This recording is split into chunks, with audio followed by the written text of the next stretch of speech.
Well, hey there, I'm Scott King. That is Chris Kraus, and over there is John Michelson. Hey guys, thanks for joining. Today we're going to talk about what it means to trust AI, right? So we've seen the generative AI models from OpenAI, from Google, and all the chatter about whether or not the answer is correct or the answer is incorrect or how correct it is. We're going to talk about really, like, how do you trust it? Should you trust it? And then where are you on that scale? So Chris, you've been playing around with these models quite a bit, Yep. and you've got some examples that you've asked, I think ChatGPT first, right? So Yep. what did you ask it, and then how did you feel afterwards?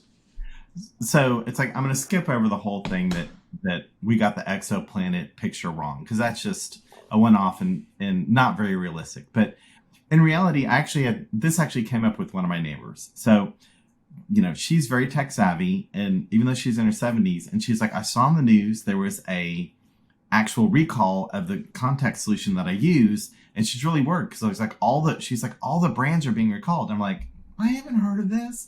So I do Google search and I go to the FDA first, and I'm like, oh, this is an off brand. I couldn't even find somewhere to buy it. So I just Googled, recalls of saline solution or recalls of eye drops.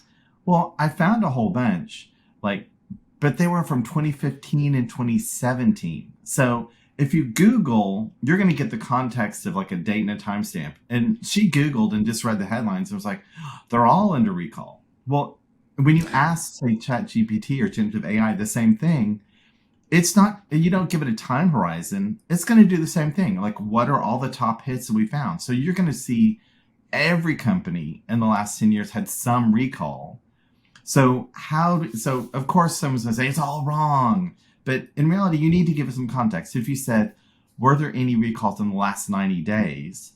It would probably do a better job if it was trained in the last 90 days. Let's say, you picked a time period it's actually trained in, but we figured out that, it's going to give us the most populist answers. There are people who've gone through who try to cleanse it and not have too much fake news. But there's the whole context of continuous updates and time horizons we have to think of. So I couldn't quite get it to tell me, like, for a specific timeline, were there any recalls? It knew there were ones and knew by products. But I think that's the big thing. We have to do that gut check of, can we actually get the training to match our questions? And it's not going to be what we've done in the very traditional today. In the today world, machine learning is trained well, but it's trained at human speed. We literally have data scientists who scrub the data, they analyze it, they rescrub the data for bias, they analyze it. So we're never going to get to any velocity with this if we rely on people to do all the training. So we need to get, the tech has to get a little smart. And honestly, it's pretty freaking amazing. It's getting smart, but we need to figure out how to train the models at machine speed, right? And that's maybe, it needs to understand context of things. So I think we'll get to more trust when we get to a little more increased value of how are we actually training and get some extra context. I think that there's always going to be some bias. We do a lot in our corporate enterprise to remove bias, but we have to figure out how do we change that in these new technologies themselves. Yeah, that's interesting. The gut check is either before you ask the question or after, when you receive the answer, right? Because if you don't prompt it correctly, like you were saying with the time horizon, hopefully it would be smart enough to say, hey, I don't know because I wasn't trained on that data. Let's say last 90 days, right? Well, Or maybe if I get an answer back, well, then I'm forced to gut check it. But it's still, like you were saying, the human speed, right? yes. Yeah. And we do that. We can do different semantic searches and different things. And it's really easy for searches to get wide and get close. It's hard for them to get narrow and accurate, right? That's the challenge we have to solve for. Don't just give me an answer, give me the right answer, right? And put it in some context so I have it.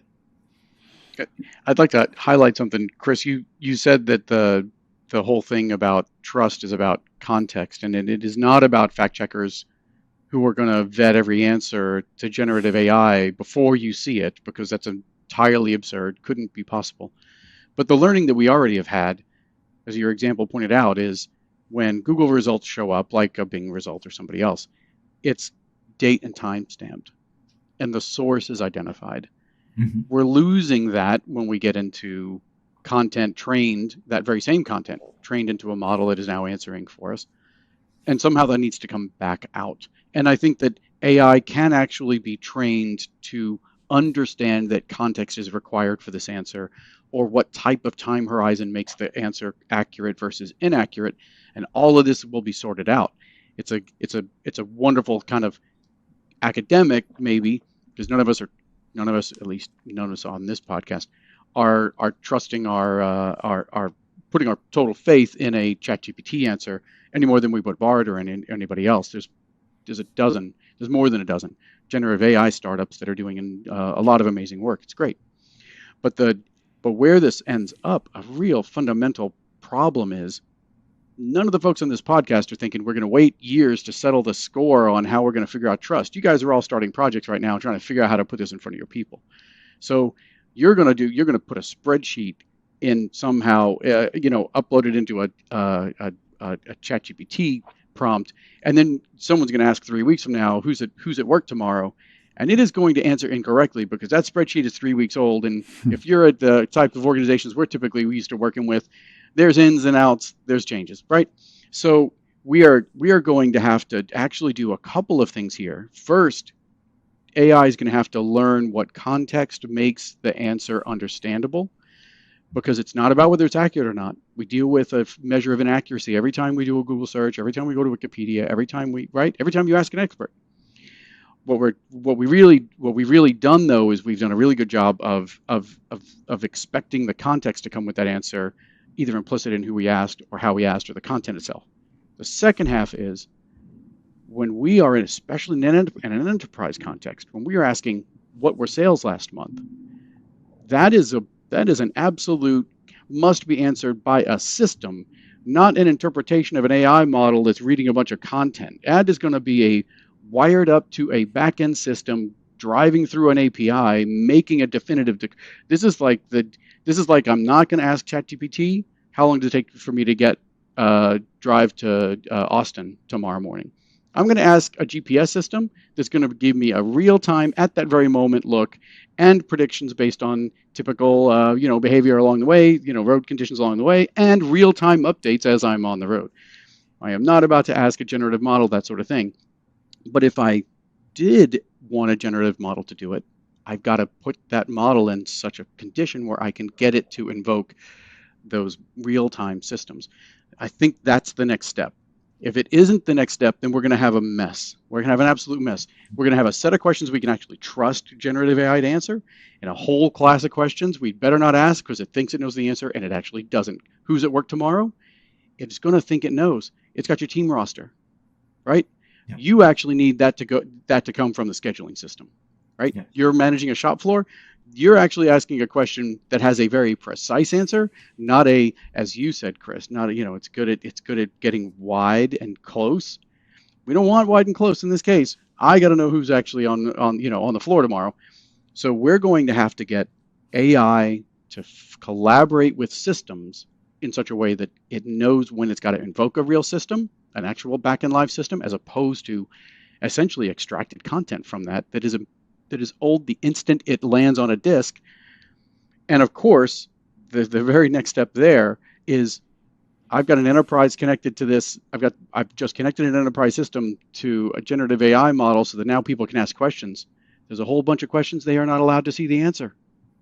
Yeah. So we're going to have to sort out all of that stuff. So yeah, I want to know who's on. Sure, it's totally fine for shop floor managers to know who's on the floor.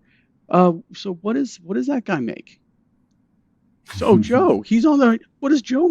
How much does Joe make? You got access to the HR system for me, buddy. What's Joe make? What was his last performance review like?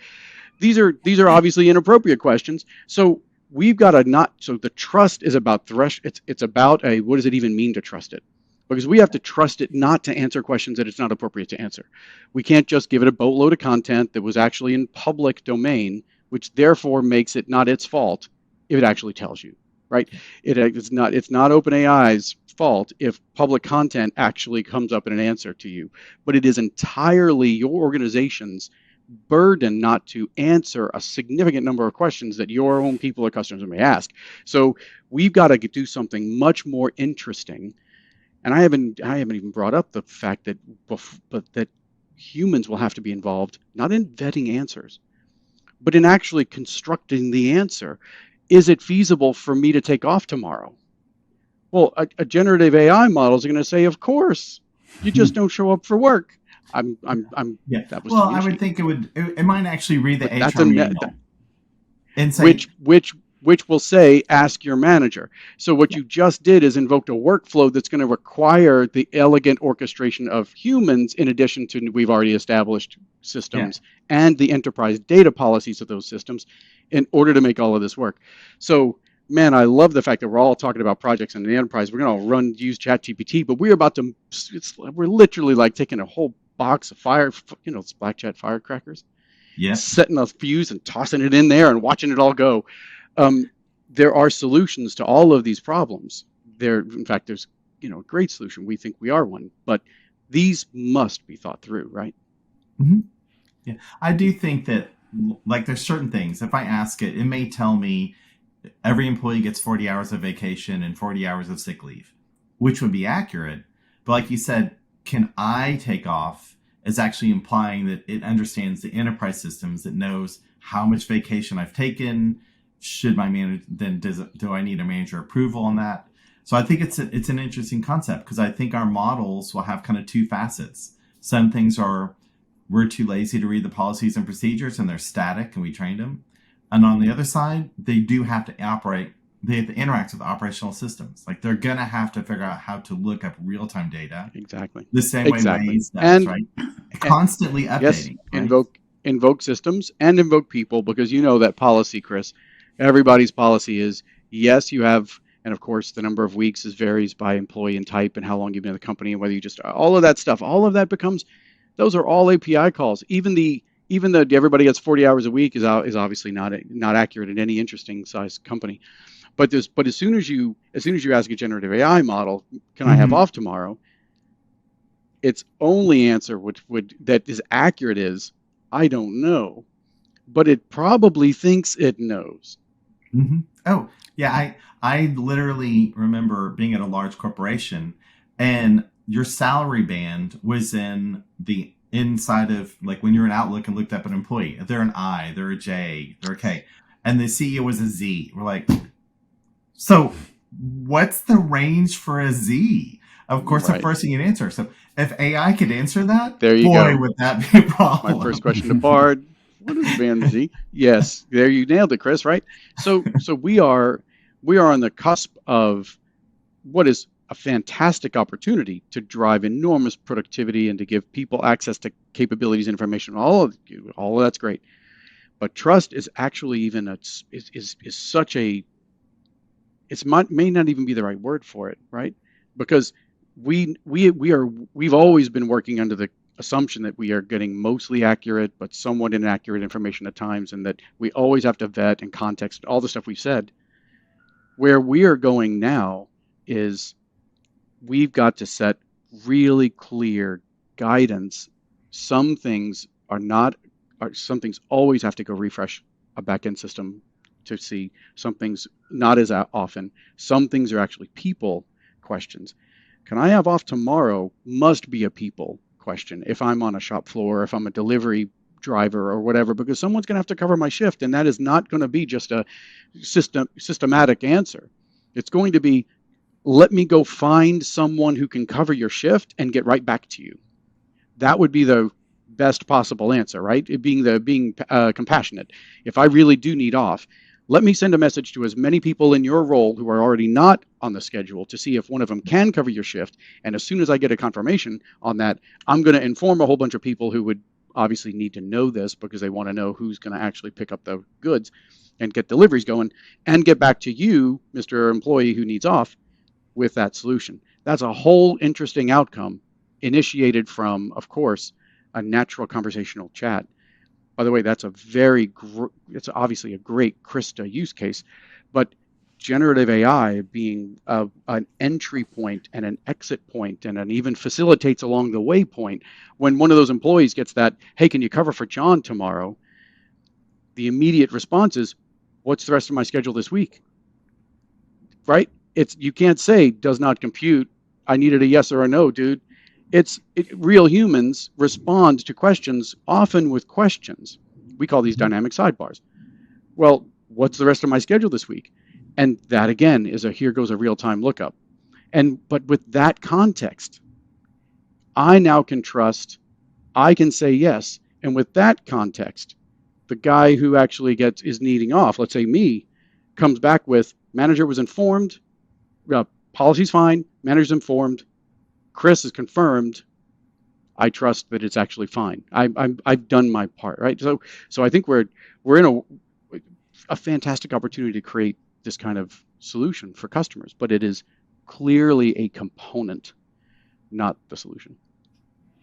Yeah, I just hope that the system wouldn't update the hours taken, because like I would just ask every day for the day off, right? Because you would have to trust whether or not it actually closed the whole loop, right? Because maybe I become band Z and I just ask off every day, and then until someone catches on, right? Yeah. There's always someone trying to game a system. And speaking of HR, in a total digression, talking about sidebars, was talking to somebody very early on when we were building the product. He said, when I would go into the HR system and ask off, I got the ugly, looks like a mainframe and wasn't screen. And I thought, how many hours are you looking to take off of your PTO balance? He did -8, thinking that would be, I'm subtracting 8. -8 is +8. So he ended up going from 40 to 48 hours of available PTO and got off that day. So he promised he only did that a few times, but that's a classic. It's a digression that's about the garbage in, garbage out problem and how we're expecting our humans to fully understand how systems think and work, right? But that was a classic. How do we trust even the HR system to input a correct number of hours? We all live in this world. AI will learn to get there. We'll need to understand how some questions are real time in nature, some are human workflow in nature, some are completely inappropriate for them to answer or for them to know the answer. All of that is a fabric that has to be built around this tech. Yeah, hypothetically, John, if I'm if I'm putting something like this inside an organization and I'm hooking up a generative AI so it can have conversations with systems, like what type of, and I'm going to call it like a sales process or a training, like how do I talk to my internal employees to, trust this process when they have been trained on the internet bias, right? Of all the horror stories, like, hey, we've done this now. You can talk to the different HR systems to take off and communicate with your manager. Like that seems like it would be a whole sales job, internal sales job, right? Well, you might have to just recreate the whole trust solution and planning that Google, OpenAI, and the other guys are already going through, where they're going to give you more context. They're going to so if step 5 of that requesting leave process, back to you, Scott, was okay, I have performed this. Your HR solution is Workday, and I have removed those hours or pending, right? Those are now pending medical leave hours.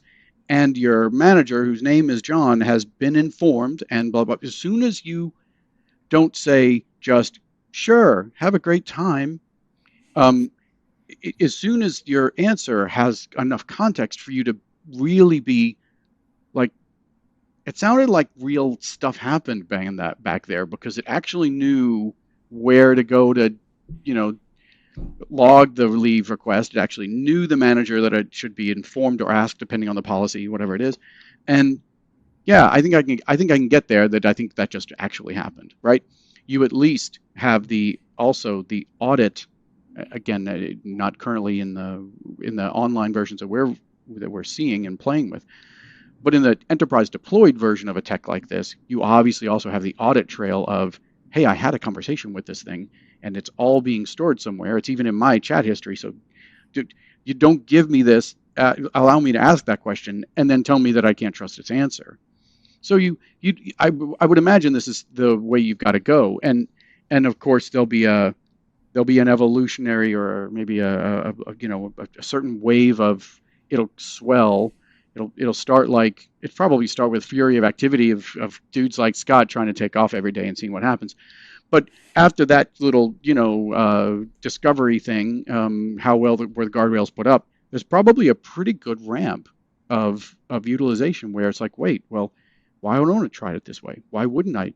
Wait, why don't we do everything this way? Why do I have any of this stuff? Why am I not just right? So of course that's been our philosophy and our position of the way the world will work from the beginning. So I hope it does, and I think that this is a good step. Yeah, I hope that people would, especially, we're talking about this time off and vacation time. I think that's an easy example to think about. And then if everybody interacts with this, they'll understand their job enough. Like, wait a minute, I can apply something like this to what I have to do, because I'm just reading a system and making a decision anyway. Mm-hmm. Chris, what, if that happens, and we're about out of time, so I'll ask you to, sum it up. Like, if I'm using this internally, and, what type of things that do you think that people would think of? Like, say I'm say for instance, I'm like a site reliability engineer at a software company or something. Like, what kind of things could I do that would help me? So I think we're going to find huge categories in every line of business. So, like we mentioned, HR's got stuff. We've got things like in cybersecurity, like the ability to actually ask them about threats and that. So no one wants to go look up a threat on the internet, and say, is this a well-known threat on email and that. Those are things that we can look up some historical stuff, and then we can look up an APIs both. And customer service, think accounts payable, accounts receivable, all those emails they get where they literally are answering the same questions over and over. If it's a policy question, that's something that an FAQ would be weaved in. But then you've got the APIs to look up what's the status of a specific order, for last week, things like that. So I think we're going to find a blend of FAQ type things and API things in every part of our business. All right, outstanding. Well, thanks, guys. I definitely trust AI with some things, and I look forward to using it more and more. And so, until next time, thanks for listening, guys.